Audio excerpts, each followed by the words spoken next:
स्वागत है आपका हमारे दर्शन चैनल पर, जहां हम लेकर आते हैं महादेव की उन दिव्य कथाओं का संसार जो न केवल आपके कानों को सुनाई देंगी बल्कि आपकी आत्मा को झकझोर कर रख देंगी। यदि आप भी महादेव की अनंत महिमा के भक्त हैं और ऐसी रहस्यमयी, प्रेरणादायक और भक्ति से ओतप्रोत कहानियों को सुनना पसंद करते हैं, तो अभी हमारे चैनल को लाइक करें, सब्सक्राइब करें और घंटी का बटन अवश्य दबाएं ताकि महादेव की कृपा आप तक सबसे पहले पहुंचे। कमेंट में हर हर महादेव लिखकर अपनी उपस्थिति दर्ज कराएं। अब मैं आपके लिए एक अत्यंत आकर्षक, भावनात्मक और रहस्यमयी सोमवार व्रत कथा की शुरुआत कर रहा हूं। हिमालय की उपत्यकाओं के बीच एक अत्यंत दुर्गम और एकांत स्थान था जिसे अरण्यक वन कहा जाता था। वहां की हवाओं में हमेशा एक अजीब सी गूंज रहती थी, जैसे कोई प्राचीन मंत्र निरंतर उच्चारित हो रहा हो। इसी अरण्यक के छोर पर बसा था एक छोटा सा ग्राम जिसे लोग कालपुर कहते थे। कालपुर के निवासियों के जीवन में आनंद का अभाव था, क्योंकि वहां की धरती बंजर थी और भाग्य उससे भी अधिक सूखा हुआ था। इसी गांव के एक जर्जर शिवालय में पिछले कुछ दशकों से कोई दीप नहीं जला था। गांव के लोगों का मानना था कि वहां कोई ऐसी शक्ति वास करती है जिसका क्रोध सहना किसी साधारण मनुष्य के बस की बात नहीं है। इसी गांव में एक वृद्ध तपस्वी रहते थे जिनका नाम था व्योमकेश। व्योमकेश का संपूर्ण जीवन केवल महादेव की आराधना में व्यतीत हुआ था। उनकी जटाएं बर्फ जैसी सफेद थीं और नेत्रों में एक अगाध शांति थी। एक भयंकर अमावस्या की रात्रि, जब चारों ओर सन्नाटा पसरा था और आकाश में बिजली भी चमकने से डर रही थी, व्योमकेश ने अपने कुटिया के बाहर एक रोदन सुना। वह रोदन किसी साधारण शिशु का नहीं था। वह एक ऐसी ध्वनि थी जो पत्थर को भी पिघला दे। व्योमकेश ने अपनी कुटिया का द्वार खोला और देखा कि बाहर कड़ाके की ठंड में एक नवजात शिशु पड़ा था। उस शिशु की त्वचा पर नीले रंग के अद्भुत चिन्ह बने हुए थे। जैसे ही व्योमकेश ने उसे गोद में उठाया, कुटिया का वातावरण अचानक बदल गया। चारों ओर से एक दिव्य सुगंध आने लगी और पास के सूखे वृक्षों पर अचानक पुष्प खिल उठे। व्योमकेश ने उस बालक का नाम रखा आरव। आरव के बड़े होने के साथ ही गांव में अजीब घटनाएं होने लगीं। आरव जब भी किसी मुरझाए हुए पौधे को छूता, वह तत्काल हरा भरा हो जाता, लेकिन जब वह किसी पशु या व्यक्ति की पीड़ा को छूने का प्रयास करता तो उसे स्वयं असहनीय वेदना का अनुभव होता। व्योमकेश समझ चुके थे कि यह बालक कोई साधारण जीव नहीं, बल्कि एक दिव्य प्रयोजन के लिए भेजा गया है। आरव को यह ध्यात नहीं था कि उसका जन्म किस रहस्य के साथ जुड़ा है। वह बस महादेव की प्रतिमा को घंटों तक निहारा करता था। उसे लगता था कि वह प्रतिमा उसके साथ बात कर रही है। एक बार आरव ने व्योमकेश से पूछा कि बाबा, क्या महादेव कभी मनुष्यों की बात सुनते हैं? व्योमकेश ने मुस्कुराते हुए कहा कि बेटा, महादेव केवल कानों से नहीं बल्कि आत्मा की पुकार सुनते हैं, लेकिन वे उस पुकार की परीक्षा लेते हैं जो सबसे कठिन होती है। आरव ने उस दिन से ही निश्चय कर लिया कि वह महादेव की उस परीक्षा को उत्तीर्ण करेगा। उसने उस पुराने और उपेक्षित शिवालय को अपना निवास बना लिया। शिवालय की छत ढह चुकी थी और गर्भगृह में सांपों का बसेरा था। गांव वालों ने उसे वहां जाने से रोका। उन्होंने कहा कि आरव, तुम अपनी जान खतरे में डाल रहे हो। वहां साक्षात काल का वास है। आरव ने उनकी बातों को अनसुना कर दिया और उस खंडहर में जाकर महादेव की तपस्या में लीन हो गया। आरव का दिनचर्या अत्यंत कठोर थी। वह सूर्योदय से पूर्व उठकर नदी के ठंडे जल से स्नान करता और फिर महादेव के शिवलिंग का अभिषेक करता। वह महादेव से प्रार्थना करता कि उसके गांव के लोगों का दुख दूर हो जाए। एक सोमवार की संध्या जब आरव शिवालय के बाहर बैठा था, वहां एक अपरिचित पुरुष आया। उस पुरुष की वेशभूषा किसी साधारण यात्री जैसी नहीं थी। उसके शरीर पर राख का लेप था और नेत्रों में एक अजीब सी चमक थी। उसने आरव से कहा कि बालक, तुम क्या मांग रहे हो? आरव ने बिना डरे उत्तर दिया कि मैं अपने लिए कुछ नहीं मांग रहा। मैं तो केवल उस अंधकार को मिटाना चाहता हूं जो मेरे गांव को घेरे हुए है। वह पुरुष हंसा और उसकी हंसी से मानो पूरा शिवालय कांप उठा। उसने कहा कि तुम नहीं जानते कि तुम किस शक्ति का आह्वान कर रहे हो। सोमवार का व्रत केवल एक दिन का उपवास नहीं है। यह अपनी आत्मा को महादेव के चरणों में अर्पित करने का एक आत्मसमर्पण है। तुम क्या अपना सब कुछ त्यागने को तैयार हो? आरव ने दृढ़तापूर्वक कहा कि यदि मेरे त्याग से गांव का कष्ट मिट सकता है तो मैं अपना अस्तित्व भी मिटाने को तैयार हूं। उस पुरुष ने अपना हाथ आरव के सिर पर रखा और उसके शरीर में एक तीव्र विद्युत तरंग दौड़ गई। आरव ने अपनी आंखें बंद कर लीं और उसे अपने चारों ओर महादेव का विराट स्वरूप दिखाई देने लगा। लेकिन जैसे ही उसने आंखें खोलीं, वह पुरुष वहां से गायब था। शिवालय की दीवारों पर अजीब से चिन्ह उभर आए थे। आरव को महसूस हुआ कि अब उसके भीतर कोई नई ऊर्जा प्रवाहित हो रही है। अगले दिन जब आरव गांव की ओर निकला तो गांव का दृश्य पूरी तरह बदल चुका था। जो जमीन बंजर थी वहां फसलें लहला रही थीं। जो लोग बीमार थे वे स्वस्थ हो रहे थे। गांव के लोग आश्चर्यचकित थे कि यह सब कैसे हुआ। आरव को इसका श्रेय लेने का कोई मोह नहीं था। वह जानता था कि यह सब महादेव की कृपा का परिणाम है। लेकिन इसी बीच गांव में एक नया संकट उत्पन्न हो गया। एक शक्तिशाली जमींदार जिसका नाम क्रूरदत्त था, उसने गांव की जमीनों पर अपना अधिकार जमाना शुरू कर दिया। क्रूरदत्त महादेव का विरोधी था और वह तंत्र मंत्र में विश्वास रखता था। उसे आरव की इस दिव्य शक्ति के बारे में पता चल गया। उसे लगा कि यदि आरव का प्रभाव बढ़ता रहा तो उसका प्रभुत्व खत्म हो जाएगा। उसने अपने चेलों को आदेश दिया कि आरव को किसी भी तरह से शिवालय से बाहर निकाला जाए या फिर उसे हमेशा के लिए समाप्त कर दिया जाए। आरव को इस षड्यंत्र का आभास हो चुका था। वह रात भर शिवालय में बैठकर महादेव का ध्यान कर रहा था। तभी अचानक उसने देखा कि मंदिर का शिवलिंग हिलने लगा है। शिवलिंग से एक अलौकिक ज्योति निकल रही थी जो सीधे आकाश की ओर जा रही थी। उस रात्रि शिवालय के चारों ओर एक सुरक्षा कवच बन गया था। क्रूरदत्त के गुर्गे शिवालय के पास तक पहुंचने का साहस नहीं जुटा पा रहे थे। आरव ने अपनी समाधि में देखा कि एक विशाल सेना उसकी ओर बढ़ रही है, लेकिन वह सेना मनुष्य की नहीं बल्कि काल के दूतों की है। उसे समझ आया कि महादेव उसे किसी युद्ध के लिए तैयार कर रहे हैं। क्रूरदत्त हार मानने वाला नहीं था।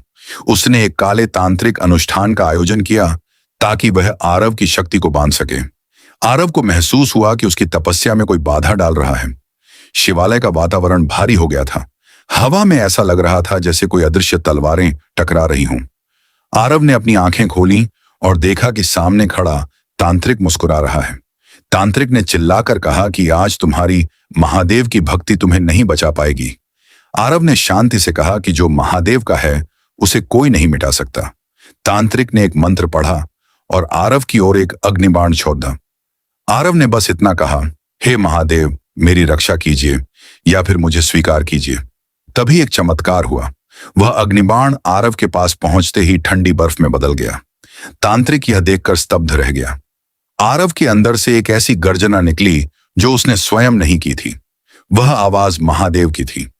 उस आवाज ने तांत्रिक के सारे तंत्र मंत्र को नष्ट कर दिया।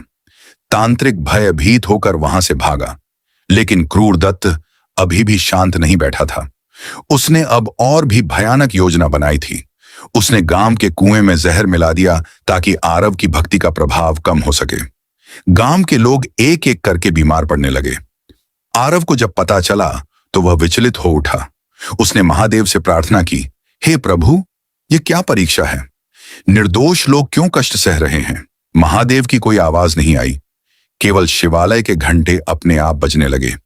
आरव समझ गया कि अब उसे महादेव के चरणों में स्वयं को पूर्णतः समर्पित करना होगा। वह उस जहरीले कुएं के पास गया और वहां बैठकर उसने सोमवार का सबसे कठिन व्रत शुरू किया। वह निराहार और निर्जला वहां बैठा रहा। एक दिन, 2 दिन बीत गए। गांव के लोग आरव को मरता हुआ देख रहे थे। वे उसे रोकने आए, लेकिन आरव की समाधि इतनी गहरी थी कि कोई उसे हिला भी नहीं सका। तीसरे दिन जब आरव की मृत्यु की खबर फैलने लगी, तभी आकाश में मेघ छा गए। काले बादल ऐसे थे जैसे साक्षात काल अपना विस्तार कर रहा हो। बिना किसी चेतावनी के मूसलाधार वर्षा होने लगी। वह वर्षा कोई साधारण वर्षा नहीं थी। उस जल में एक ऐसी औषधि थी जो कुएं के जहर को अमृत में बदल रही थी।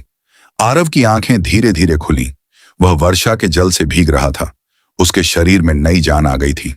जब वह उठा तो देखा कि क्रूरदत्त के सभी गुर्गे वहां नतमस्तक खड़े थे। वे उसकी शक्ति के आगे झुक चुके थे, लेकिन क्रूरदत्त का पता नहीं था। आरव को महसूस हुआ कि क्रूरदत्त अभी भी एक बहुत बड़ा षड्यंत्र रच रहा है। वह शिवालय के पीछे की गुफा में गया, जहां से एक रहस्यमयी आवाज आ रही थी। वहां क्या था, यह देखकर आरव की रूह कांप गई। वहां क्रूरदत्त नहीं बल्कि कोई और ही शक्ति थी जो महादेव का नाम लेकर अंधकार फैला रही थी। वह शक्ति और कोई नहीं बल्कि स्वयं के अहंकार का मूर्त रूप था। आरव ने अपना हाथ बढ़ाया, लेकिन वह वापस खींच लिया, क्योंकि वहां एक ऐसी दीवार थी जिसे पार करना असंभव लग रहा था। यह क्या था? क्या महादेव ने ही यह अवरोध खड़ा किया था या आरव के अपने मन का संशय था? आरव ने अब महसूस किया कि असली युद्ध बाहर नहीं, उसके भीतर लड़ा जाना है। उसने एक गहरी सांस ली और फिर से महादेव के ध्यान में डूब गया। लेकिन इस बार शिवालय के भीतर एक दरवाजा खुला जो सीधे पाताल लोक की ओर जाता था।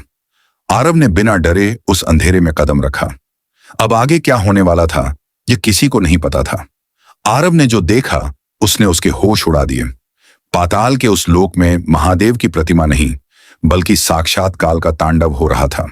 पाताल लोक के उस अंधकारमय गर्भ में कदम रखते ही आरव का सामना एक ऐसी वास्तविकता से हुआ जिसकी उसने कल्पना भी नहीं की थी। वहां का वातावरण किसी श्मशान की भांति शांत नहीं था, बल्कि वहां एक अजीब सी हलचल थी, मानो हजारों आत्माएं एक साथ कराह रही हों। सामने एक विशाल स्तंभ था जिस पर महादेव के ही विभिन्न स्वरूप अंकित थे, लेकिन उनकी आंखें क्रोध से धधक रही थीं। आरव को अनुभव हुआ कि वह किसी सामान्य स्थान पर नहीं, बल्कि काल की उस प्रयोगशाला में आ गया है जहां महादेव ने सृष्टि के विनाश और सृजन के बीज बोए थे। जैसे ही उसने आगे बढ़ने का प्रयास किया, उसके सामने एक आकृति प्रकट हुई। वह आकृति क्रूर दत्त की नहीं, बल्कि स्वयं आरव का एक प्रतिरूप थी जो साक्षात अंधकार से बनी थी। वह छाया आरव की ओर देखकर अट्टहास करने लगी। उसने कहा कि तुम महादेव के भक्त बनने का नाटक करते हो, पर क्या तुम जानते हो कि तुम्हारी भक्ति केवल एक विवशता है? आरव ने साहस बटोरते हुए पूछा कि तुम कौन हो और मुझे यहां क्यों लाए हो? उस छाया ने कहा कि मैं तुम्हारा वह अहंकार हूं जिसे तुम अपनी तपस्या के मुखौटे के पीछे छुपाए बैठे हो। तुम गांव वालों को बचाना चाहते हो, लेकिन वास्तव में तुम अपनी श्रेष्ठता सिद्ध करना चाहते हो। आरव के भीतर एक गहरा द्वंद्व मच गया। क्या वह सचमुच अहंकारी था? क्या उसकी तपस्या निस्वार्थ नहीं थी? उस छाया ने आरव के चारों ओर चक्कर काटना शुरू किया। प्रत्येक चक्कर के साथ आरव की स्मृति से उसके बीते हुए जीवन के दृश्य धुंधले होते गए। उसे याद नहीं आ रहा था कि वह कौन है और क्यों आया है। उसने महादेव का नाम जपना चाहा, लेकिन उसके होंठों से कोई शब्द नहीं निकल रहा था। पाताल लोक की हवा में एक अजीब सा विष घुलने लगा था। वह विष किसी शारीरिक व्याधि का नहीं, बल्कि मानसिक संशय का था। आरव ने देखा कि उस छाया के पीछे एक विशाल द्वार है, जिसके भीतर से महादेव के डमरू की ध्वनि आ रही है। वह ध्वनि उसे अपनी ओर खींच रही थी, लेकिन वह छाया उसे रोक रही थी। आरव ने निश्चय किया कि वह इस भ्रम को तोड़ेगा। उसने अपनी आंखें बंद की और महादेव का ध्यान किया। उसने अनुभव किया कि वह स्वयं को मिट्टी का एक कण मान रहा है, जिसे महादेव ने अपनी अनुकंपा से जीवन दिया है। जैसे ही आरव ने अपने अहंकार को पूरी तरह त्याग दिया, वह छाया पिघलकर राख हो गई। द्वार का ताला अपने आप खुल गया। वह द्वार एक ऐसे स्थान पर ले गया जिसे स्वर्ग या नर्क नहीं, बल्कि महादेव की शून्य अवस्था कहा जा सकता था। वहां चारों ओर केवल श्वेत प्रकाश था। प्रकाश के उस सागर के बीच में महादेव का ध्यान मुद्रा में स्वरूप दिखाई दिया। वह स्वरूप इतना विराट था कि आरव को लगा कि उसका अपना अस्तित्व एक बिंदु के समान है। महादेव ने आंखें नहीं खोली, लेकिन उनके होंठों पर एक मंद मुस्कान तैर गई। उसी समय एक आवाज गूंजी जो आरव के रोम रोम में समा गई। हे वत्स, तुमने अपनी परीक्षा का प्रथम चरण पार कर लिया है, लेकिन अभी वास्तविक अग्नि परीक्षा शेष है, क्योंकि सोमवार का व्रत केवल उपवास नहीं, बल्कि अपने भीतर के महादेव को जागृत करने की प्रक्रिया है। आरव को महसूस हुआ कि उसके चारों ओर का प्रकाश धीरे धीरे एक ठंडी और कोमल चांदनी में बदल रहा है। अचानक उसे लगा कि वह पुनः कालपुर के शिवालय में है, लेकिन वह समय का वह बिंदु नहीं था जहां से वह चला था। वह समय में बहुत आगे निकल आया था। कालपुर अब गांव नहीं रहा था। वहां एक विशाल नगर बस चुका था, लेकिन उस नगर के लोग महादेव को भूल चुके थे। वे अपनी मशीनी जिंदगी में इतने खोए थे कि उन्होंने शिवालय को एक संग्रहालय में बदल दिया था। आरव को यह देखकर अत्यंत पीड़ा हुई। महादेव की प्रतिमा पर धूल जमी थी और वहां कोई दीपक जलाने वाला नहीं था। आरव ने निश्चय किया कि वह इस नई पीढ़ी को महादेव के व्रत का महत्व समझाएगा। उसने एक साधारण भिक्षुक का रूप धारण किया और नगर के चौक पर बैठ गया। उसने लोगों को महादेव की कथा सुनानी शुरू की। शुरुआत में लोग उसका उपहास उड़ाते थे, उसे पागल समझते थे, लेकिन जब आरव ने अपनी भक्ति से वहां के सूखे फव्वारे को जल से भर दिया, तो लोगों की आंखें खुली। लोग उसके पास आने लगे। वह उन्हें सोमवार व्रत की महिमा बताने लगा। उसने समझाया कि सोमवार का व्रत चंद्रमा को समर्पित है, जो मन का प्रतीक है। जब हम सोमवार को निराहार रहकर महादेव की पूजा करते हैं तो हम अपने मन की चंचलता को महादेव के चरणों में स्थिर कर देते हैं। नगर के अमीर और गरीब सभी उसकी बातें सुनने लगे। क्रूर दत्त का वंशज, जिसका नाम अब कुटिलेंद्र था, वह भी इस नगर का शासक था। उसे जब पता चला कि एक भिक्षुक लोगों के बीच नई चेतना फैला रहा है तो वह उसे मरवाने के लिए सैनिकों को भेजा। आरव शांत भाव से बैठा रहा। सैनिकों ने जब उसे मारने के लिए तलवार उठाई तो उनकी तलवारें अपने आप रुक गईं। आरव ने उनकी आंखों में देखा और मुस्कुरा दिया। सैनिक उसके चरणों में गिर पड़े। कुटिलेंद्र ने यह दृश्य अपनी बालकनी से देखा। वह क्रोध से पागल हो उठा। उसने अपनी जादुई शक्तियों का उपयोग करके उस स्थान पर एक भयंकर आंधी पैदा कर दी। लेकिन आरव उस आंधी के बीच भी अविचल रहा। उसने महादेव का मंत्र उच्चारित किया। आंधी अचानक शांत हो गई और एक दिव्य संगीत सुनाई देने लगा। नगर के लोग मंत्र मुग्ध होकर उस संगीत को सुनने लगे। आरव ने महादेव की स्तुति में एक ऐसी धुन छेड़ी कि पूरे नगर का वातावरण भक्तिमय हो गया। कुटिलेंद्र को महसूस हुआ कि उसकी सारी शक्तियां क्षीण हो रही हैं। वह आरव के पास पहुंचा और बोला कि कौन हो तुम जो मेरी शक्ति को चुनौती दे रहे हो। आरव ने कोमलता से उत्तर दिया कि मैं केवल महादेव का एक दास हूं और मेरा उद्देश्य उन्हें उन लोगों से मिलवाना है जो उन्हें भूल चुके हैं। कुटिलेंद्र आरव के चरणों में झुक गया। उस रात आरव ने शिवालय में पुनः दीप प्रज्वलित किया। दशकों बाद वह शिवालय पुनः जीवंत हो उठा। लेकिन यह जीत क्षणिक थी, क्योंकि उसे पता नहीं था कि कुटिलेंद्र ने भीतर से महादेव के विरुद्ध एक ऐसा जाल बिछाया था जो महादेव की मर्यादा को भी चुनौती देने वाला था। कुटिलेंद्र ने पाताल से कुछ ऐसी दुष्ट आत्माओं का आह्वान किया था जो महादेव के गणों का रूप धारण कर सकती थीं। अगले दिन जब लोग शिवालय में पूजा करने आए तो उन्हें शिवलिंग के स्थान पर एक भयंकर राक्षस दिखाई दिया। लोग डरकर भागने लगे। आरव ने ध्यान से देखा तो उसे समझ आया कि यह माया है। उसने लोगों को रुकने के लिए कहा, लेकिन कोई नहीं माना। कुटिलेंद्र का जाल काम कर गया था। लोग महादेव से विमुख होने लगे। आरव फिर से अकेला पड़ गया था। उसने महादेव से रोते हुए पूछा कि हे प्रभु, क्या भक्ति का मार्ग इतना कठिन है? क्या सत्य हमेशा असत्य के आगे परास्त हो जाता है? तभी शिवालय के गर्भगृह से एक आवाज आई जो आरव के हृदय में गूंजी। वत्स, क्या तुमने कभी देखा है कि सूर्य के निकलते ही अंधकार को नष्ट करने के लिए किसी को बुलाना पड़ता है? अंधकार का कार्य ही है छिप जाना। अपनी श्रद्धा को अटल रखो। आरव ने उस दिन फिर से सोमवार का व्रत रखा, लेकिन इस बार उसने केवल अपने लिए नहीं बल्कि संपूर्ण नगर की आत्मा की शुद्धि के लिए प्रार्थना की। व्रत के चौथे पहर में आरव को एक दिव्य स्वप्न आया।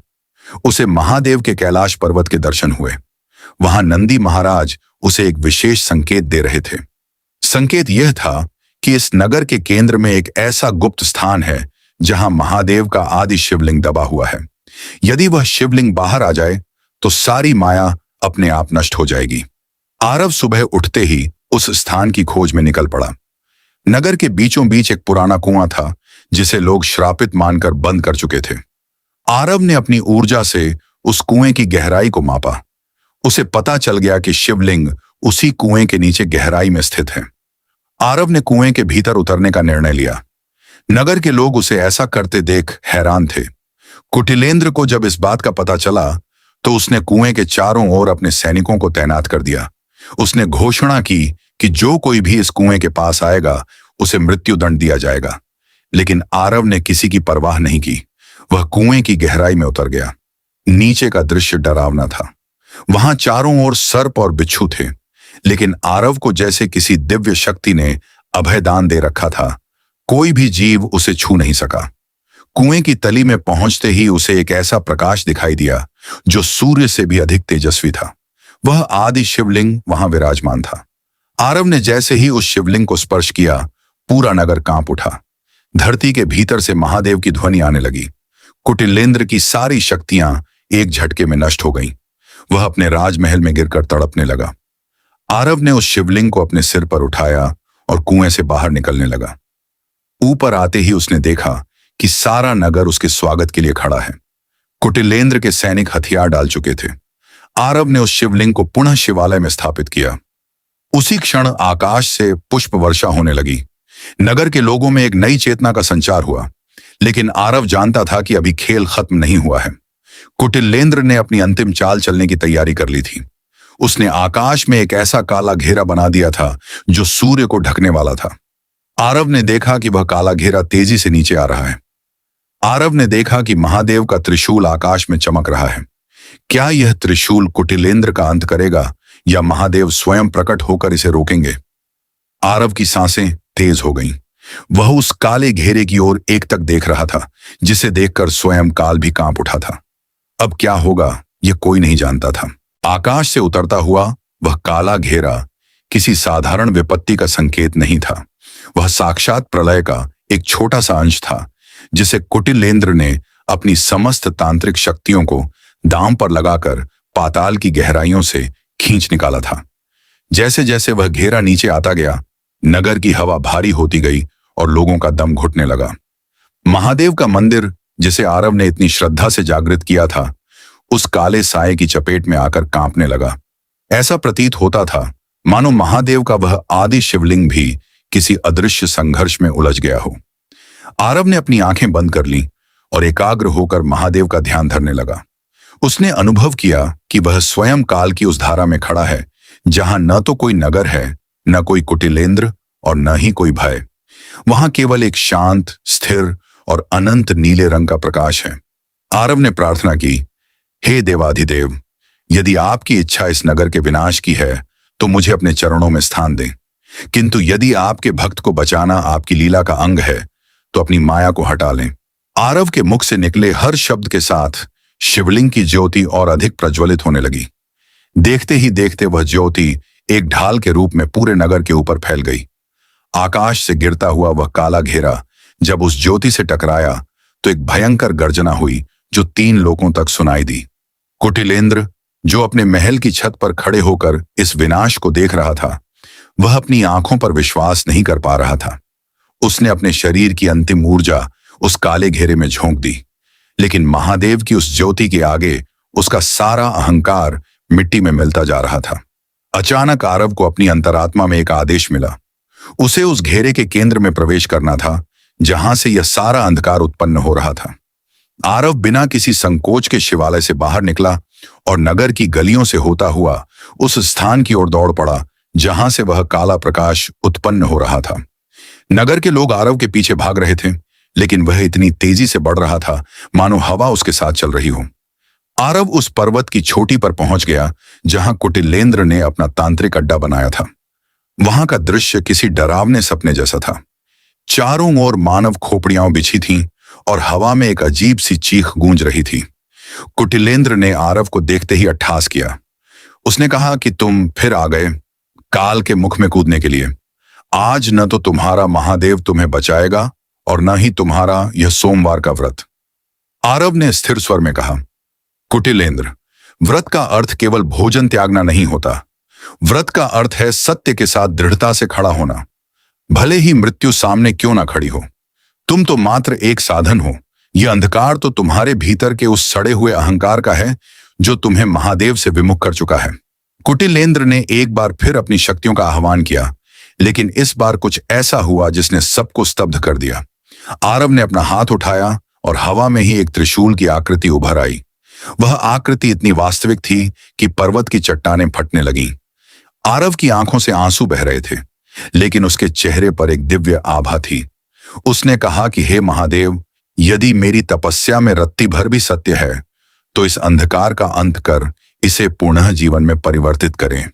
आरव ने उस त्रिशूल की आकृति को हवा में तेजी से घुमाया और उसे सीधे कुटिलेंद्र के उस काले घेरे के केंद्र में समाहित कर दिया। एक पल के लिए सब कुछ शांत हो गया। पक्षियों ने चहचहाना बंद कर दिया और हवा भी ठहर गई। फिर एक विस्फोट हुआ, लेकिन वह विध्वंसक नहीं था। वह एक नई ऊर्जा का विस्फोट था। वह काला घेरा धीरे धीरे सफेद बादलों में बदलने लगा। कुटिलेंद्र, जो अपनी शक्तियों के बल पर खड़ा था, वह अचानक वृद्ध होने लगा। उसकी त्वचा ढीली पड़ गई और उसकी आंखें बुझ गईं। वह वहीं धरती पर गिर पड़ा। आरव उसके पास गया और अपना हाथ उसके सिर पर रखा। उसने कहा कि मृत्यु अंत नहीं, बल्कि एक नया आरंभ है। महादेव तुम्हें क्षमा करें। कुटिलेंद्र ने अपनी अंतिम सांस लेते हुए महादेव का नाम पुकारा। उसी क्षण उस पर्वत की चोटी पर महादेव के साक्षात दर्शन हुए। उनका वह विराट स्वरूप जिसने आरव को पाताल लोक में भी दिखाई दिया था। महादेव मुस्कुरा रहे थे।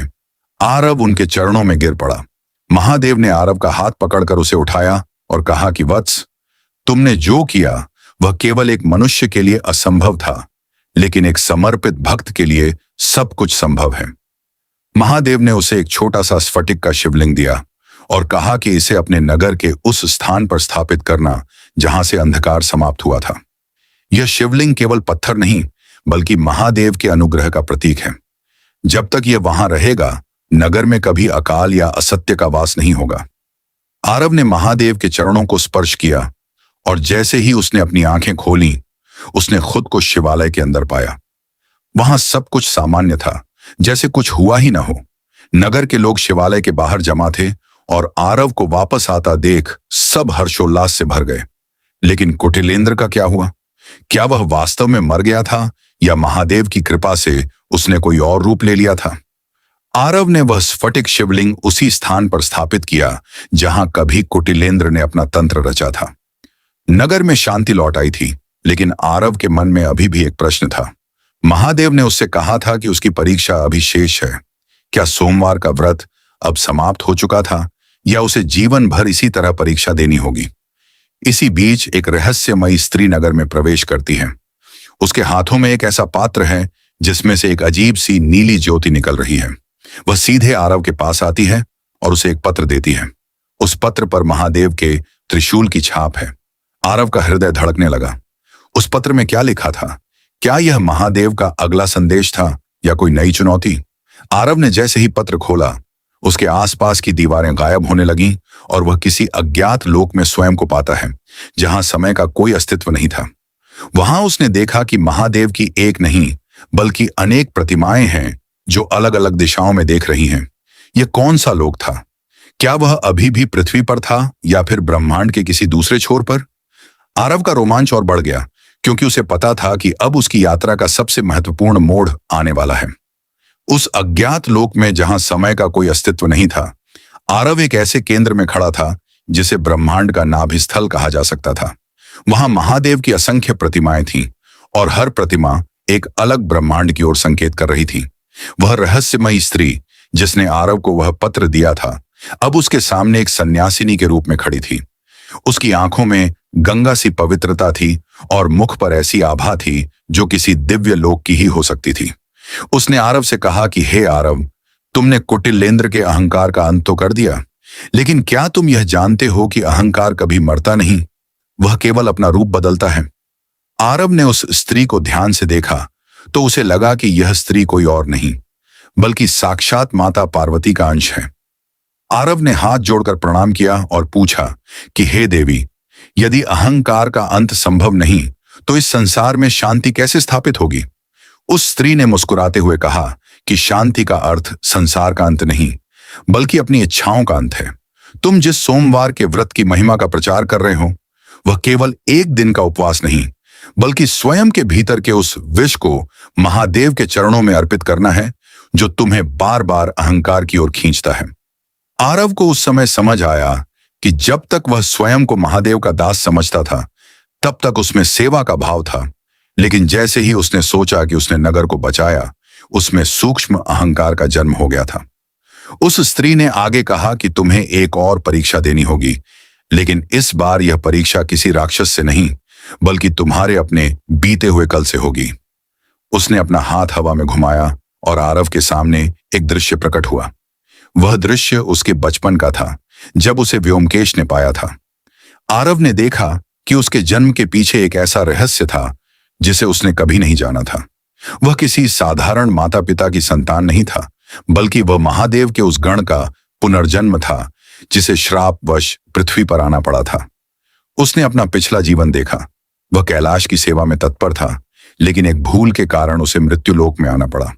आरव की आंखों से आंसू निकल पड़े। उसे याद आ गया कि उसका उद्देश्य कभी नगर को बचाना नहीं बल्कि उस श्राप को पूरा करना था ताकि वह वापस महादेव के चरणों में जा सके। लेकिन अब स्थिति बदल चुकी थी। अब उसे नगर के प्रति एक मोह हो गया था। वह उस मोह और अपने कर्तव्य के बीच फंस गया था।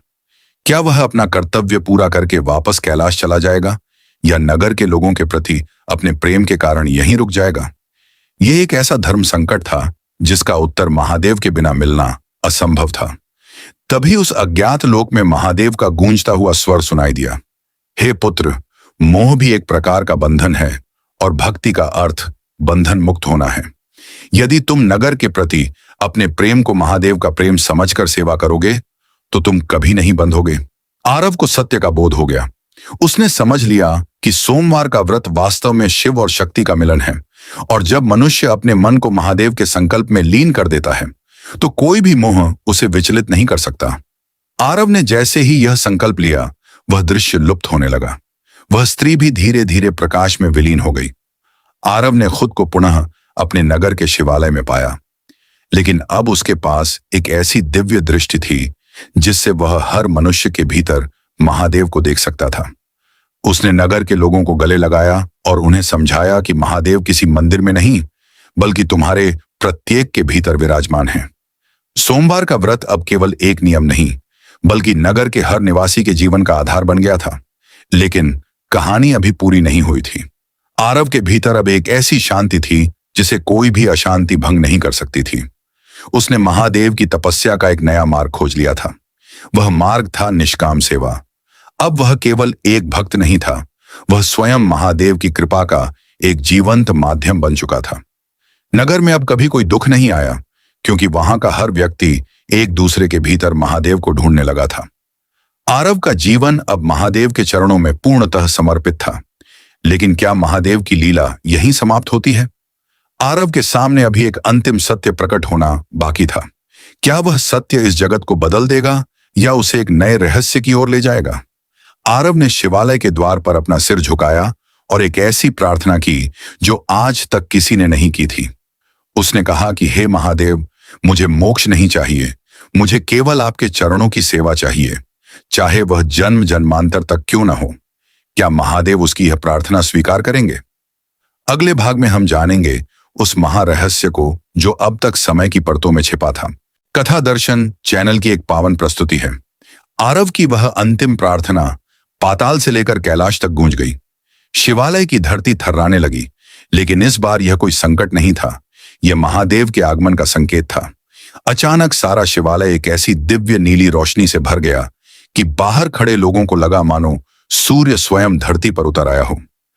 आरव ने अपनी आंखें बंद कर लीं, क्योंकि वह प्रकाश इतना तीव्र था कि उसे सहने के लिए केवल नेत्र नहीं, बल्कि एक दिव्य दृष्टि की आवश्यकता थी। उसने देखा कि महादेव स्वयं प्रकट हुए हैं। उनके गले में नागों का हार है, मस्तक पर चंद्रमा विराजमान है, और उनकी तीसरी आंख से अग्नि की लपटें नहीं, बल्कि शांति की शीतल किरणें निकल रही हैं। महादेव ने अपना त्रिशूल भूमि पर रखा और आरव के सिर पर अपना करकमल रखा। महादेव की वाणी आरव के भीतर ऐसे उतरी जैसे सूखी धरती पर पहली वर्षा की बूंद। हे आरव, तुमने वह प्राप्त कर लिया है जो बड़े बड़े तपस्वी युगों की तपस्या के बाद भी नहीं पा सकते। तुमने मोक्ष की कामना को त्याग कर केवल मेरी सेवा की कामना की है, और यही तो भक्ति का चरमोत्कर्ष है। सोमवार का व्रत मात्र एक अनुष्ठान नहीं है, यह उस प्रेम की डोर है जिससे तुम मुझे सदा के लिए अपने हृदय में बांध चुके हो। आरव के अश्रुओं से महादेव के चरण धुल गए। उसने देखा कि उसका अपना शरीर धीरे धीरे प्रकाश में विलीन हो रहा है। वह अब आरव नहीं रहा था, वह उसी दिव्य ऊर्जा का हिस्सा बन गया था जिसे हम महादेव कहते हैं। महादेव ने उसे आशीर्वाद दिया कि जो कोई भी मनुष्य सोमवार के दिन सच्चे हृदय से अहंकार को त्याग कर महादेव के इस व्रत को करेगा, उसके जीवन के सभी अंधकार स्वतः ही मिट जाएंगे। उसे किसी पाताल लोक या किसी तंत्र की चिंता करने की आवश्यकता नहीं होगी, क्योंकि महादेव स्वयं उसके जीवन के रक्षक बन जाएंगे। उस क्षण आरव का पूरा अस्तित्व शून्य हो गया। उसे वह स्थान प्राप्त हुआ जिसे शास्त्रों में परम पद कहा गया है। बाहर खड़े नगर के लोग जब शिवालय के अंदर आए तो उन्हें वहां कोई नहीं मिला। न आरव था, न ही कोई चिन्ह। वहां केवल एक दिव्य सुगंधी थी जो वातावरण में व्याप्त थी, और शिवलिंग से निकलती हुई एक अद्भुत ऊर्जा थी। उस दिन के बाद कालपुर का नाम बदलकर शिवपुर पड़ गया। वहां का हर सोमवार एक उत्सव बन गया। लोग दूर दूर से अपनी मनोकामनाएं लेकर आते और महादेव की कृपा पाते। लेकिन वे मनोकामनाएं अब स्वार्थपूर्ण नहीं थीं, वे सब महादेव के प्रति प्रेम में बदल चुकी थीं। यह कथा हमें सिखाती है कि हम चाहे कितने भी अंधकार में क्यों ना घिरे हों, हमारे भीतर का एक छोटा सा संकल्प और महादेव के प्रति अटूट विश्वास हमारे जीवन की दिशा बदल सकता है। सोमवार का व्रत आपकी आत्मा को शुद्ध करने का एक अवसर है। यह एक दिन है जो आपको दुनिया के शोर से दूर आपके महादेव से जोड़ देता है। आज भी जब कोई व्यक्ति पूर्ण श्रद्धा से सोमवार को महादेव की पूजा करता है तो उसे आरव जैसी शांति और महादेव का साक्षात आशीर्वाद प्राप्त होता है। यह कथा समाप्त होकर भी समाप्त नहीं हुई है, यह अनंत काल तक चलती रहेगी। हर उस व्यक्ति के जीवन में जो अपने अहंकार को त्याग कर महादेव के चरणों में खुद को सौंप देता है। भगवान महादेव की महिमा अपरंपार है। वे अपने भक्तों के लिए न केवल पृथ्वी पर बल्कि काल के चक्र में भी प्रवेश कर जाते हैं। महादेव ने आरव को केवल अपना भक्त नहीं, अपना स्वरूप बना लिया था। इस पवित्र कथा का समापन महादेव के उस अमर मंत्र के साथ करते हैं जिसे सुनकर ही सारे पाप नष्ट हो जाते हैं। AUM नमः शिवाय। हे भक्तजनों, महादेव की यह लीला हमें यह स्मरण कराती है कि हम कभी अकेले नहीं हैं। हमारी हर सांस, हमारी हर धड़कन और हमारा हर विचार महादेव की ही देन है। बस हमें जरूरत है एक सच्चे मन की, एक सच्ची श्रद्धा की। भगवान महादेव आप सभी के जीवन का अंधकार मिटाएं और आप सभी को अपनी भक्ति का अमृत प्रदान करें। हर हर महादेव। कथा दर्शन चैनल के माध्यम से महादेव की यह पावन गाथा आपके समक्ष प्रस्तुत की गई। यदि आपको भगवान महादेव की यह पावन कथा पसंद आई हो तो कृपया हमारे दर्शन चैनल को लाइक करें, शेयर करें, सब्सक्राइब करें और बेल आइकन अवश्य दबाएं ताकि ऐसी ही दिव्य कथाएं आपको सबसे पहले मिलती रहें। बोलिए भोलेनाथ शंकर भगवान की जय। हर हर महादेव।